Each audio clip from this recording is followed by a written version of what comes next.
Hey guys, good morning. Yan, tapos na yung cabinet ng Okta. Yan. Puro mga shelves. Mga lagay na mga gamit nila. Gamit ng Okta. Yan. Puro mga shelves. Saka drawer. So, yun guys, isara natin yung mga natin. Concealed in chest, soft close. Hydraulic. Kung saan sumasara kapag ginano mo siya.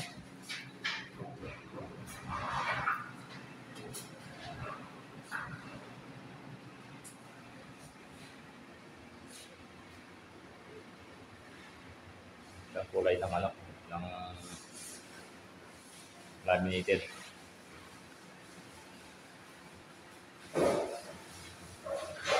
Okay guys, salamat. Salamat sa laging panonood sa aking video. At sa mga suporta nyo sa mga video ko. Okay guys, salamat.